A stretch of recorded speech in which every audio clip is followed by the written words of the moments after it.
Sir నమస్కారం. నమస్కారం. తెలుగుదేశం పార్టీతో మీ రాజకీయ ప్రయాణం మొదలైన తొలినాళ్లలో ఎన్టీఆర్తో మీకు కలిగిన అనుభవాలు ఏంటి సార్? ఆయన నాయకత్వ శైలి మీ మీద ఎలాంటి ప్రభావాన్ని చూపించింది?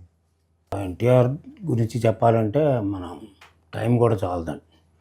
నిజంగా ఆయన ఒక మహానుభావుడే కాకుండా హీరోయే కాకుండా ఆయన రాజకీయంలో కూడా ఆ హీరోయిజం ప్రదర్శించాడు. ఈ work for the social concept. Socialism అనేటువంటిది రియల్గా ఆయన టైంలో మన రాష్ట్రం మొదలైందని చెప్పాలి. ఎందుకంటే నాకు అప్పుడు 29-30 సంవత్సరాలు ఎన్టీఆర్తో పరిచయం అయ్యేటప్పుడు. అప్పుడు నన్ను చూడగానే ఆయన ఇంటర్వ్యూ చేశాడు. ఇంటర్వ్యూ చూడగానే తర్వాత టికెట్ ఇవ్వడం జరిగింది. టికెట్ ఇచ్చిన తర్వాత గెలిచిన తర్వాత మంత్రి కూడా వెంటనే ఆయన ఇవ్వడం జరిగింది. నేను first law minister, municipal minister, housing, legislative affairs ఉండేవాడిని. ఎన్టీఆర్ గారు ఒక స్పెషల్ క్యారెక్టర్. దేంట్లో అంటే ఆయన నటనలో సరే అందరికీ తెలుసున్నది దేశవ్యాప్తంగా, రాష్ట్ర వ్యాప్తంగా. నటన సినిమాల్లోనే కాకుండా రాజకీయాల్లో ఆయన ఏదైతే నటించి ఆ నటనలో ఏదైతే జీర్ణించాడో ఆ జీర్ణించినటువంటి ఆ ప్రభావం రాజకీయాల్లో చూపించాడు. ఉదాహరణకి మీకు రిక్షారాముడు వేశాడు, అదేవిధంగా రైతు వేశాడు, అలాగే బడిపంతులు వేశారు. కొన్ని క్యారెక్టర్స్ అదే దుర్యోధనుడు వేశారు, రావణాసురుడు వేశారు, ఆ క్యారెక్టర్లు వేశారు, ఈ క్యారెక్టర్లు వేశారు. అంటే సమాజంలో ఉండేటువంటి ఏదైతే క్యారెక్టర్స్, రియల్ క్యారెక్టర్స్ ఉన్నాయో, రియల్ అనుభవం ఉందో సమాజంలో ఏదైతే సఫర్ అయ్యారో ఆయన క్యారెక్టర్లో సఫర్ అయ్యాడు. ఆయన క్యారెక్టర్లో సఫర్ అయ్యాడు కాబట్టి ఆయనకి ఏమిటి అసలు రిక్షావాడు అంటే ఏంటో ఆయనకి తెలుసు. ఆ క్యారెక్టర్ వేశాడు కాబట్టి. అదే బడిపంతులు ఆ రోజుల్లో బతకలేక బడిపంతులు అనేటువంటి టైంలో ఆయన వేశాడు. అంచేత ఏ క్యారెక్టర్ తీసుకున్నప్పుడు కూడా సోషల్ క్యారెక్టర్స్ అపార్ట్ ఫ్రమ్ ఈ పౌరాణికాలు కాకుండా ఆ క్యారెక్టర్లో జీర్ణించడం వల్ల ఆయనకి ఆ సమస్యలు బాగా జీర్ణమయ్యాయి. ఆ సమస్యలు జీర్ణం అవడంతో ఎప్పుడైతే అధికారంలోకి వచ్చారో ప్రజలు ఎప్పుడైతే అధికారంలో రాగానే తిండి బట్ట ఇల్లు అనేటువంటిది ఫస్ట్ మొదలుపెట్టింది ఆంధ్రప్రదేశ్లో, భారతదేశంలో మనమే, ఎన్టీ రామారావు టైంలోనే. అంతకుముందు ఏదో తాటేకిళ్ళు అటువంటి 500 గదులు ఇచ్చేవారు కానీ పక్కా ఇళ్ళు అనేటువంటిది ఎన్టీ రామారావు గారు. ఆయన ఉద్దేశం ఏంటంటే పేదలు సుఖంగా జీవించాలి, సుఖంగా భోంచేయాలి కడుపు నిండా, అదేవిధంగా మంచిగా బట్టలు కట్టుకోవాలని, తిండి బట్ట ఇల్లు అనేటువంటి ఆయన సిద్ధాంతం. ఆ సిద్ధాంతానికి అనుగుణంగా ఆయన ఏం చేశాడంటే ఆయన సూక్తి ఒకటే సూక్తి అండి. ఆయన ఎప్పుడైతే సమాజమే దేవాలయం ప్రజలే దేవుళ్ళు అన్నాడో దానికి తగ్గట్టుగానే ఆయన ముఖ్యమంత్రి పదవిని ఆ యొక్క సమస్యలను పరిష్కరించడంలో ఆయన ఉత్తీర్ణయ్యాడు మనిషి. ఆ విధంగా ఆయన సినిమా హీరో కాకుండా రాజకీయాల్లో కూడా ఒక హీరోగా ఎస్టాబ్లిష్ చేశాడు. Especially relating to the social system, socialism implement చేయడంలో. రెండవది వచ్చేటప్పటికి ఏంటంటే భారతదేశంలో అనేక రీజనల్ పార్టీస్ వచ్చాయి. అనేక రీజనల్ పార్టీస్ మనం చూస్తున్నాం కదా. ఒక స్టేట్కి ఒక పార్టీ వచ్చింది, 2 పార్టీలు, 3 పార్టీలు. ఏ పార్టీ కూడా సెంట్రల్లో ప్రాతినిధ్యం వహించలేదు. ఓకే, గవర్నమెంట్లో ఒకరిద్దరుంటే ఉండొచ్చు కానీ అది కాదు. కానీ ఆ ఇంపార్టెన్సు ఎన్టీ రామారావు గారికి వచ్చినటువంటి ఇంపార్టెన్స్ నేషనల్ ఫ్రంట్, ఆ వచ్చినటువంటి ఇంపార్టెన్సు మిగతా ఏ రీజనల్ పార్టీస్ కూడా రాదు. తెలుగుదేశానికి వచ్చిన ఇంపార్టెన్స్, తెలుగుదేశానికి అంత ఇంపార్టెన్స్ ఉంది బికాజ్ ఆఫ్ ఎన్టీ రామారావు గారు. ఎందుకంటే ఆయన 84లో ఆయన సఫర్ అయినటువంటి ప్రజాస్వామ్య పరిరక్షణ అనే దాంట్లో ఆల్ నేషనల్ లీడర్స్ అంతా ఇక్కడికి వచ్చి చేయడం ఇదంతా ఆ విధంగా ఈ has become very popular, not only as a hero. దాని మీద ఏంటంటే నేషనల్ ఫ్రంట్ అంటే ఆయన యాంటీ కాంగ్రెస్ వ్యూస్ ఉండే ఎక్కువ. ఆ యాంటీ కాంగ్రెస్ వ్యూస్లో వీళ్ళందరినీ కూడా యునైట్ చేసి నేషనల్ ఫ్రంట్గా ఒక పెట్టి ఆయన కన్వీనర్గా ఉండి చేయడంతో national politics, not only in regional politics, national పాలిటిక్స్లో ఆయన ప్రాతినిధ్యం వహించడమే కాకుండా అప్పటి వరకు కాంగ్రెస్ పార్టీ మంచి ప్రాధాన్యత పొందినటువంటి నేషనల్ ఏరియాలో వాళ్ళని ఓడించి ఈయన నేషనల్ ఫ్రంట్ స్థాపించగలిగిన శక్తిగా ఆయనకు వచ్చింది. అంచేత ఆయన గ్రేట్నెస్ ఎవరికి రాదు. అంటే నేనేమడుగుతున్నానంటే ఇక్కడ మీరు అప్పటికి అట్ ది ఏజ్ ఆఫ్ 29-30 ఈ రిఫార్మేషన్ జరుగుతున్నప్పుడు స్టేట్లో, అప్పటిదాకా మీరు అంతకుముందు చదువుకునే టైంలో చూసిన పాలిటిక్స్ వేరుంటుంది, ఎన్టీఆర్ వచ్చిన తర్వాత పాలిటిక్స్ రిఫార్మేషన్ అనేది వేరుగా ఉంది కదా. అదృష్టమో లేకపోతే మీకున్న విద్వత్తో మొత్తం మీద ఆయనతో అసోసియేట్ అయ్యే అవకాశం వచ్చింది. అప్పుడు మీ మూడ్ ఎట్లా ఉండేది సార్? ఇలాంటి పర్సనాలిటీతోనే నేను జర్నీ చేస్తున్నానని ఒక అంటే ఎన్టీ రామారావు గారి దగ్గర ఒకటి ఉండేదండి, చిన్నవాళ్ళైనా బాగా ఆదరించేవాడు. ఆయనకి చదువుకున్న వాళ్ళన్నా యూత్ అనా అదేవిధంగా కొద్దిగా క్యారెక్టర్ ఉన్న వాళ్ళన ఆయనకి ఇష్టం. ఆ విధంగానే నాకు సీట్ రావటానికి కూడా నేను ఎంఏఎల్ఎల్బి చదివాననేటువంటిది నాతో పాటు మిగతా వాళ్ళు పోటీ పడ్డారు. వాళ్ళు అంతగా నా అంత చదువుకోలేదు, నాకంటే పెద్ద వయసులో. అంచేత నేను కొద్దిగా యంగ్స్టర్ కనిపించాను, 29, 30 ఇయర్స్. తర్వాత అంటే బ్యాక్గ్రౌండ్ ఏంటంటే యాదవ కమ్యూనిటీ, బీసీస్. ఆ బీసీస్ కూడా ఆయన ఎక్కువ అట్రాక్షన్ చేయాలనే ఉద్దేశంతో ఆయన ఉంటే ఉండొచ్చు, బట్ నాకు అంత పెద్ద నాలెడ్జ్ లేదు. బీసీ ఒకటి, చదువుకోవడం ఒకటి, యూత్ ఒకటి, ఈ మూడు ఆయన్ని నా మీద ఆయనకి కనబడింది. అంచేత ఇచ్చారు. తర్వాత ఏంటంటే ఆయన దగ్గర ఉన్నటువంటిది ఎవరిని తోలనాడేవాడు కాదు. ఆయన ముఖం మాత్రం గంభీరంగా కనిపించేది, ఆయన మనసు మాత్రం చాలా శాంతియుతంగా అందరినీ కలుపుకుని పోయేది. నేను పర్సనల్గా మాట్లాడేవాళ్ళం. ఆయన అంటే చాలా ఇష్టం, నేను కూడా చాలా ఇష్టపడేవాడు ఆయన అంటే. అందుచేత ఆయనకి మాకుండే అప్పుడేంది క్యాబినెట్ 15 మందే కదండి, ఆయనతో పాటు 15 మంది. 15 మందిలో నేను ఒకరిని. అందరినీ బాగానే చూసేవాడు. మంచి స్వభావాలు కలిగినటువంటి ఒక నాయకుడు దొరకడం అనేది మా అందరికీ. రెండోది వచ్చేటప్పటికి ఆయన యూత్ని ఎంకరేజ్ చేశాడు. మీకు అప్పటికి ఏమైందంటే కాంగ్రెస్ టైంలో 82 వచ్చేటప్పటికి వ్యాక్యూమ్ ఉంది స్టేట్లో. ఒకే ఒక పార్టీ, అప్పుడు కమ్యూనిస్ట్ పార్టీ డిమినిషన్ అవుతూ వచ్చింది. అంచేత ఒకే ఒక పార్టీ ఉండే వాళ్ళే ఇంక పెత్తనం చేయడం, అదే చేయడం, మంచి అయినా చేయడానికి ఆ పార్టీలో సర్వైవ్ అవ్వాల్సిందే. అటువంటి పరిస్థితి ఉన్నప్పుడు, వ్యాక్యూమ్ ఉన్నప్పుడు సరిగ్గా టైం చూసుకుని ఈయన పార్టీ పెట్టారు.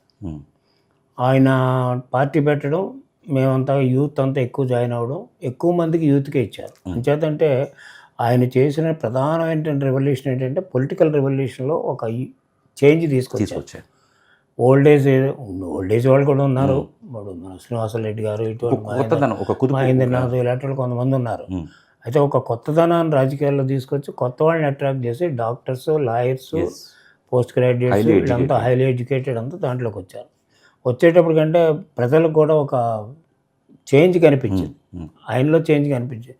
అంటే ఆయన మాటలకి చేతలకి సరిగ్గా కనెక్టివిటీ కుదిరింది. ఆ విధంగా ఆయన అంటే మాకు ఇప్పటికీ గౌరవమే. అదేవిధంగా ఆయన చేసినటువంటి ఈ సమాజానికి చేసినట్టు సేవ ఎవరు మర్చిపోలేరు. ఇప్పటికీ కూడా ఎన్టీ రామారావు గారి పేరెత్తే అందరూ చెప్పడం చరిత్ర మీటింగ్లో. ఇట్స్ ఫ్యాక్ట్, దయచేసి రాసుకునేది ఏమీ లేదు.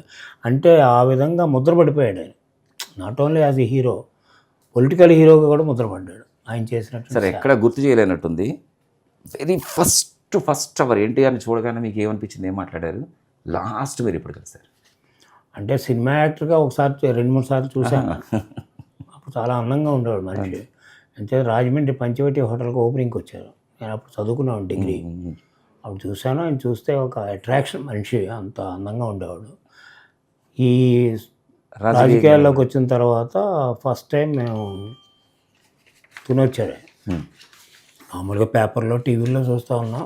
మా నియోజకవర్గానికి వచ్చారు నవంబర్ అనుకుంటా 82లో వస్తే అప్పుడు మేము జాయిన్ అయ్యాం. స్టేజ్ మమ్మల్ని ఎక్కించారు, మేము జాయిన్ అయ్యాం. అప్పుడు చూడగానే ఆయన పాలసీస్ అప్పటికే ప్రజల్లో ఉన్నాయి. ఆయన థియరీ కానీ, లేకపోతే ఆయన ప్రాక్టీస్ ఏం చేస్తా అన్నారు కానీ, ఆయన ఆలోచనలు కానీ ప్రజల్లో ఉన్నాయి. కాబట్టి మేమంతా కూడా అట్రాక్ట్ అయ్యాం. అంత మంచి మనుషులతోటి మనం రాజకీయం చేస్తున్నాం అనేటువంటి ఆనందంతో తెలుగుదేశం పార్టీలో చేరాం. ఆయనతో చాలా క్లోజ్ అసోసియేట్ అయిన తర్వాత చివరిలో మిమ్మల్ని ఎలా పిలిచేవారు అసలు? జనరల్గా పేరు పెట్టి రామకృష్ణ అని పిలిచేవాడు. నేను నన్ను అయితే బాగా చూసేవారు. సరే, 89 ఎన్నికలకి ముందు ఎన్టీఆర్ మొత్తం మంత్రివర్గాన్ని ఏకపక్షంగా రాజీనామా చేయించారు, రద్దు చేశారు. ఆ క్యాబినెట్లో కూడా మీరు మినిస్టర్. ఆ టైంలో రద్దు చేసిన క్యాబినెట్లో నేను మంత్రి కాదు. నేను 87లో డ్రాప్ అయ్యాను. అచ్చా, నాకు ఒక్కసారి ఆ ఇన్సిడెంట్ని ఒకసారి గుర్తు చేసుకోండి సార్. ఏమైందంటే 87లో జిల్లా పరిషత్ ఎలక్షన్స్ అయిపోయాయి చెప్పాం కదా, బాలయ్య చైర్మన్. తర్వాత ఎలక్షన్లు అవ్వగానే కోఆపరేటివ్ ఎలక్షన్స్ అయ్యాయి. కోఆపరేటివ్ ఎలక్షన్స్ కూడా నేను కోఆపరేషన్ మినిస్టర్. అప్పుడు కోఆపరేటివ్ ఎలక్షన్స్ కూడా నేనే చేశాను. అది అయిన తర్వాత కొద్దిగా మా జిల్లాలో డిస్టర్బెన్స్ వచ్చింది. అంటే గ్రూపుల సిస్టమ్ ఇదంతా. దాని మీద ఏదో ఒకరు చాడీలు చెప్పుకునే పరిస్థితులు వచ్చేటప్పటికి 87లో నేను డ్రాప్ అయ్యాను క్యాబినెట్ నుంచి. సరే, ఎవరు బాధడ్ అబౌట్ ఇండియా అనుకోకుండా వచ్చిన మంత్రివర్గం, అనుకోకుండా చేసిన కానీ 87లో డ్రాప్ అయ్యాం. 89 వచ్చేటప్పుడు 89 కంటే ముందు, 89లో ఎలక్షన్లు వచ్చేసాయి కదండి. 89 కంటే కొద్దిగా 6 months ముందు ఎప్పుడో మొత్తం క్యాబినెట్ అంతా రద్దు చేశారు. దాంట్లో అశోక్ గజపతి వీళ్ళంతా ఉన్నారు. నేను లేను అప్పుడు రద్దు చేసిన. రద్దు కంటే ముందు డ్రాప్ అయ్యాను 87లో. 87లో. అంచేత 89 ఎలక్షన్ కంటే ఒక 6 నెలల ముందు రద్దు చేశారు. అవును. రద్దు చేసి ఆయన ఢిల్లీ వెళ్ళిపోయారు, ఎన్టీ రామారావు గారు. ఇక్కడ 31 మంది అనుకుంటా క్యాబినెట్, అప్పటికి 31 మంది రద్దు అయిపోయింది. సో అప్పుడు అందరి ఫీలింగ్ ఏంటంటే అలా చేసి ఉండకూడదు అనేటువంటి ఫీలింగ్. ఏం చేద్దంటే డెమోక్రసీలో ఎవరు కూడా అలా బిహేవ్ చేయకూడదు అనేటువంటి నా పర్సనల్ ఫీలింగ్. ఆయన ఏదో కొన్ని కారణాల వల్ల చేశారు, ఏం లేదు, సింపుల్ రీజన్, క్యాబినెట్లో లీక్ అయింది. క్యాబినెట్లో లీక్ ఎప్పుడు అవుతూనే ఉంటుంది, చాలా మేజర్ ఇష్యూ. ఆయనకి ఏదో మనసులో ఉండి ఉంటుంది, మనకు తెలీదు. ఆ రద్దు చేసిన తర్వాత మీకు 89లో ఎలక్షన్ వచ్చాయి. 89 ఆ రద్దు అయిన తర్వాత రంగా మర్డర్ జరిగింది. అంటే క్యుములేటివ్ ఎఫెక్ట్ 89కి. అలా 2-3 ఇష్యూస్ ఏంటంటే క్యుములేటివ్ ఎఫెక్ట్. 87లో మేము లోకల్ బాడీస్లో బాగా గెలిచాం. అదేవిధంగా 87 తర్వాత వచ్చిన కోఆపరేటివ్ ఎలక్షన్స్లో బాగా గెలిచాం. తర్వాత వచ్చేటప్పటికి ఈ క్యాబినెట్ రద్దు చేయడం అనేటువంటి ఒక public are not so positive about that decision.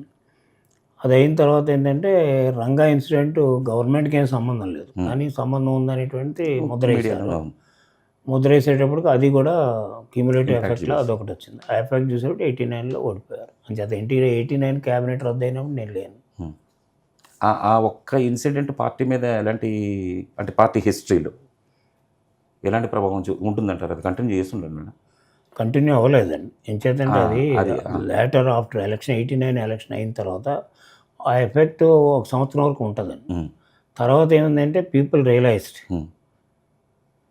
Government NTR is no way concern with the murder of అనేది రియలైజ్ అయ్యి ఉంటారు. 83 వచ్చేటప్పటికి మళ్ళీ జంప్ వచ్చింది, ఈ ఉన్న గవర్నమెంట్ మీద వ్యతిరేకత వచ్చింది. అదే మళ్ళీ 83 వచ్చేటప్పటికి మళ్ళీ ఎన్టీ రామారావు గారు కావాలి, తెలుగుదేశం మళ్ళీ అధికారంలోకి రావాలనేటువంటి ఆ మూమెంట్ స్టార్ట్ అయింది. ఫస్ట్ రాజమండ్రిలో పెద్ద మీటింగ్ పెట్టాం. ఆ మీటింగ్లో ఎన్టీ రామారావు గారికి విపరీతమైన జనం వచ్చింది. అది 84 ఎలక్షన్స్ ముందు. అంచేత 84లో మళ్ళీ యాంటీ ఇన్కంబెన్సీ ఒకటి బాగా ఎక్కువ ఉంది. దాని మీద మళ్ళీ ఎన్టీ రామారావు గారు తెలుగుదేశం కావాలనుకున్నారు. 84లో మళ్ళీ తెలుగు గవర్నమెంట్ వచ్చింది. అంటే దాని అర్థం ఏంటంటే యాంటీ ఇన్కంబెన్సీ మీద బాగా ప్లే చేసింది. 89 to 94 పనిచేసి మళ్ళీ తెలుగుదేశం బెటర్ అనే రీతిలో మళ్ళీ 94లో తెలుగుదేశానికి ఓటేశారు. ఎన్టీ రామారావు మళ్ళీ చీఫ్ మినిస్టర్ అయ్యారు.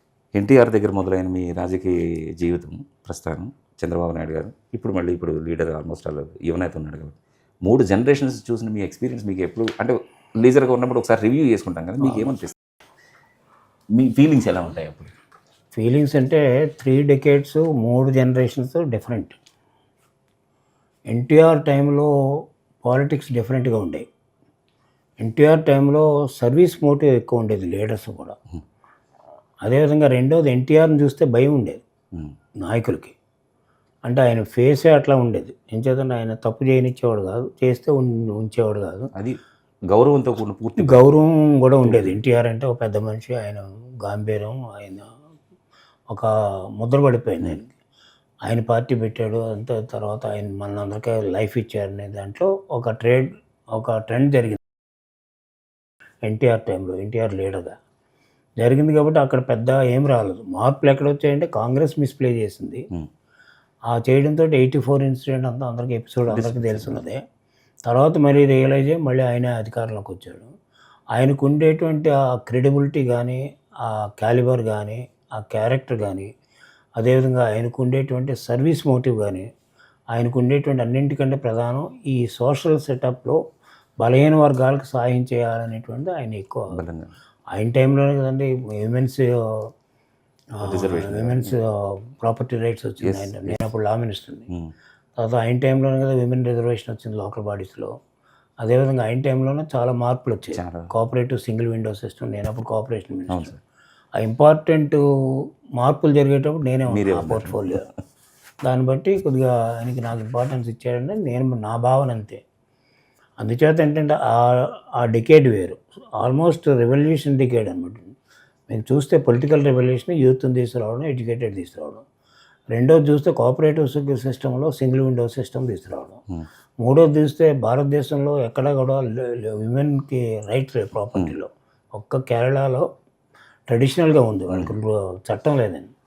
మనం చట్టం తీసుకొచ్చి మగవాడితో సహా కొడుకుతో సహా కూతురికి కూడా సమాన హక్కు ఉందనేటువంటి తీసుకొచ్చింది ఫస్ట్ టైం ఇండియాలో మన ఆంధ్రప్రదేశ్ ప్రభుత్వం, తర్వాత ఎన్టీఆర్ ప్రభుత్వం.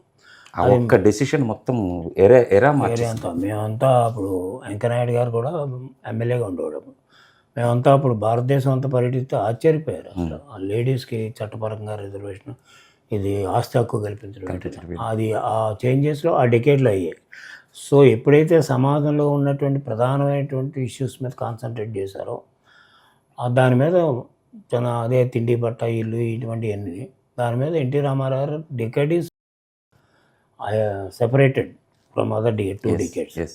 తర్వాత చంద్రబాబు నాయుడు గారికి నేనంటే చాలా క్లోజు, తర్వాత నాకు కూడా చాలా ఇష్టమైన నాయకుడు. ఎందుకంటే ఆయన కష్టపడతాడు, కష్టపడి నాయకత్వం సంపాదించాడు ఆయన. ఆ కష్టపడడంలో పార్టీ ఈ రోజున ఇంత స్ట్రక్చర్ వచ్చిందంటే ఆయన డికేడ్లోనే ఇంత బలమైన స్ట్రక్చర్ ఏర్పడిందంటే గండిపేట మాకు ఆఫీస్ ఉండేది. ఎన్టీ రామారావు గారు మామూలుగా చీఫ్ మినిస్టర్గా ఉండేవాడు, పార్టీ ప్రెసిడెంట్గా ఉండేవాడు. మొత్తం పార్టీని అంతటిని కూడా ఈయన ఆర్గనైజ్ చేశారు. అప్పుడు ఆయన జనరల్ సెక్రటరీ, ఎన్టీఆర్ ఉన్నప్పుడు కూడా ఈయనే మెయిన్.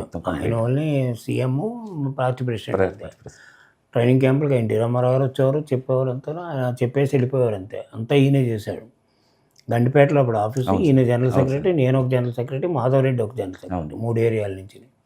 అప్పుడు పార్టీని కన్స్ట్రక్టివ్గా ఎస్టాబ్లిష్ చేసినటువంటి ఘనత సెకండ్ డికేడ్లో చంద్రబాబు నాయుడు గారిది.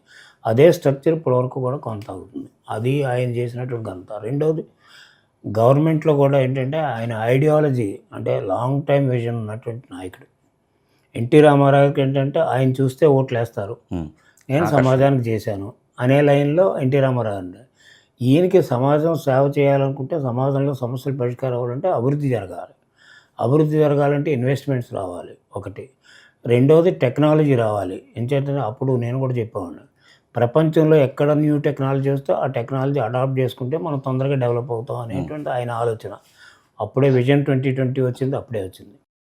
నేను అప్పుడు ఫైనాన్స్ మినిస్టర్గా ఉన్నాను. ఆ విధంగా ఆయన డెవలప్ చేశాడు కాబట్టి హైటెక్ సిటీ అప్పుడు ఏముండేది కాదు ఆ చుట్టుపక్కల. నేను కూడా వెళ్ళి చూశాను. చూస్తే ఏముండేది, రాళ్లతోటి ఉండేది.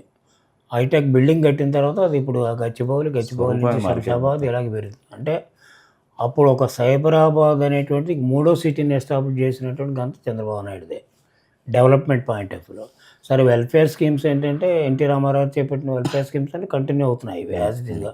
కాకపోతే ఆ రోజున రూపాయి అయితే ఈ రోజున ₹2 ఇవ్వచ్చు, కంటిన్యూ అవుతున్నాయి. But development side in concentration 2 policies, ఒకటి డెవలప్మెంట్, ఒకటి వెల్ఫేర్. ఈ 2 పట్టుకుని ఈయన చేస్తే చాలా వరకు డెవలప్ అయింది.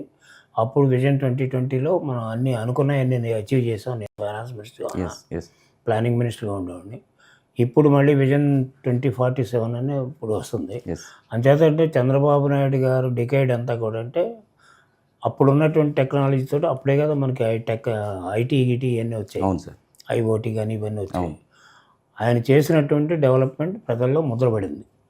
అది ఎన్టీఆర్ డికేడ్ వేరు, ఈయన డికేడ్లో డెవలప్మెంట్ వేరు. ఈ 2 కలిపి తెలుగుదేశానికి ఒక పర్మనెన్సీ తెచ్చాయి అప్పటి వరకు. ఇప్పుడు 3వ జనరేషన్ పీపుల్ పార్టిసిపేషన్, పొలిటికల్ జన్మభూమి ఇవన్నీ కార్యక్రమాలు తీసుకొచ్చింది. జన్మభూమి తీసుకొచ్చింది ఈయనే. ఎన్టీ రామారావు ప్రజల వద్దకు పాలన ఏంటి. అప్పుడు నేను మా క్యాబినెట్లో ఉంటాను, ప్రకాశం జిల్లాకి ఇన్ఛార్జ్ ఉంటాను. ప్రజల వద్దకు పాలన అంటే అదే కదా. జన్మభూమి అంటే కొద్దిగా ఆ పుట్టిన స్థలంలో కొంత సహకారం చేయమని ఈయన పెట్టాడు. ఆయన ప్రజల వద్దకు పరిపాలన తీసుకెళ్ళి మాండలిక విధానాన్ని పెట్టింది కూడా ఆయనే. జిల్లా పరిషత్ కానీ ఇవన్నీ మాండలిక విధానాన్ని పెట్టింది. అంచేత ఆయన డికేడ్లో జనరల్ డికేడు, ఈయన వచ్చేటప్పటికి డెవలప్మెంట్ ఓరియంటేషను, ఆయన వచ్చేటప్పటికి వెల్ఫేర్ ఓరియంటేషను. ఈ 2 కలిపి తీసుకెళ్ళాలి. ఇప్పుడు లోకేష్ ఇంకా బిగినింగ్లో ఉన్నాడు కదా లోకేష్. మీ అంచనా ఏమిటి? డెఫినెట్గా ఎడ్యుకేటెడ్ పర్సను, తండ్రి యొక్క ఆలోచనలు తెలుసు, అదేవిధంగా పార్టీ యొక్క ఐడియాలజీ తెలుసు, ఎన్టీ రామారావు గారి యొక్క మరి వాళ్ళ తాత కాబట్టి ఐడియాలజీ తెలుసు. ఇవన్నీ కూడా కలిపి అభివృద్ధి చేయవలసిన బాధ్యత లోకేష్ మీద ఉంది. అంటే ఇప్పుడు ఇనిషియల్లోనే ఉన్నారు కాబట్టి ఇనిషియల్లో ఉన్నప్పుడు కొంత అవగాహన చేసుకోవడం ప్రధానం. అవగాహన చేసుకుని పార్టీని, డెవలప్మెంట్ని, వెల్ఫేర్ని సమానంగా తీసుకెళ్ళడం అనేటువంటి ప్రధానమైన బాధ్యత లోకేష్ మీద. తర్వాత ఆయన చదువుకున్నాడు కాబట్టి ఒక అవగాహన ఉంది కాబట్టి ఆయన అవగాహనకు తగ్గట్టుగానే వెళ్తాడనేటువంటి అందరూ ఎక్స్పెక్టేషను. అది ఇప్పుడు మంత్రి అయ్యారు. లాస్ట్ టైం మాతో పాటు మంత్రి చేశారు. అవును సార్. మంత్రి అయ్యారు. భవిష్యత్తు ఏంటంటే మనం చేసేటువంటి ఆలోచన మీద కానీ, మనం చేసేటువంటి సేవ మీద కానీ, మనం ఏ విధంగా అందరినీ ప్రజలని మన ఒళ్ళోకి తీసుకుంటున్నాం, పార్టీని కూడా మనం ఎట్లా చూస్తున్నాం అనేటువంటి ఇవన్నీ వేరియస్ యాంగిల్స్లో లీడర్ మీద చూస్తూ ఉంటారు. ఆ లీడర్స్ అవన్నీ కూడా పార్టీని అర్థం చేసుకోవాలి, ప్రజలను అర్థం చేసుకోవాలి. తర్వాత టెక్నాలజీని ఇప్పుడు మారుతుంది కదా, టెక్నాలజీ మళ్ళీ ఇప్పుడు ఆర్టిఫిషియల్ ఇంటెలిజెన్స్ అంటున్నారు. ఇవన్నీ మంచి లాభం అనేది వేరే సంగతి. ఇవన్నీ అర్థం చేసుకుని ఇవన్నీ క్రోడీకరించి రాష్ట్రాన్ని 2047కి తీసుకెళ్లవలసిన బాధ్యత, ఐడియా, విజను చంద్రబాబు నాయుడు గారిది. ఇంప్లిమెంటేషన్ ఈ టైంకి వచ్చింది.